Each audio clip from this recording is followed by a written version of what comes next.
Pemirsa Gubernur Bali Wayan Koster bersama Wagub Cooke Arte Ardana Sukawati atau akrab disapa Co Aceh resmi menutup Bulan Bahasa Bali kelima tahun 2023 di Gedung Kesiaran Nawo Taman Budaya Denpasar kemarin malam. Penutupan kegiatan tahunan tersebut ditandai dengan membunyikan genta.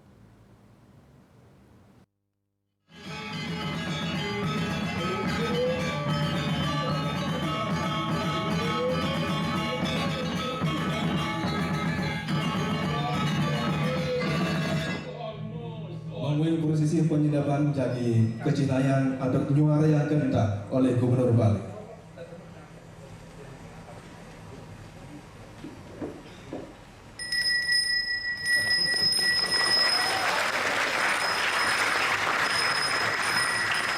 Napasin berbicara kepunahan bahasa Bali nenten wantah ring wacana sakawanten sampun mamurti dados laksana. Sebanyak 18 kegiatan atau wimbagara diikuti oleh wakil kabupaten kota dan umum pada bulan bahasa kelima tahun ini.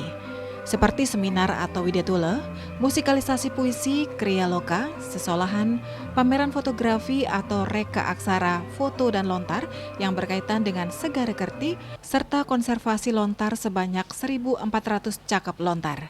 Dan pada acara penutupan tersebut diserahkan piagam pada para pemenang lomba.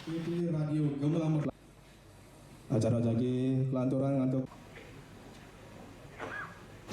untuk penyusuran Pramana Patra Ambara Nugraha. Selain itu diselenggarakan pula untuk kali pertama lomba bagi lembaga penyiaran radio dan televisi yang secara konsisten menayangkan program berbahasa Bali selama Bulan Bahasa Bali berlangsung. Penghargaan Pramana Patra Ambara Nugraha diberikan kepada 5 stasiun radio dan televisi yang memenuhi penilaian secara kualitas dan kuantitas. Dari penghargaan lembaga penyiaran televisi terbaik diterima oleh Bali TV, disusul TVRI Bali, Kompas TV, iNews TV, dan TV One Bali. Sedangkan untuk lembaga penyiaran radio terbaik pertama diperoleh Radio Sonora Bali, disusul RRI Denpasar, Gema Merdeka, RPKB, dan Radio Nuansa Giri. Sementara penghargaan Bali Kerti Nugraha Mautama diberikan kepada 2 tokoh yang selama ini konsisten dalam melestarikan bahasa, aksara, dan sastra Bali, yakni Gede Sure dan Ide Bagus Agastia. Yasri Yuli, Bali TV.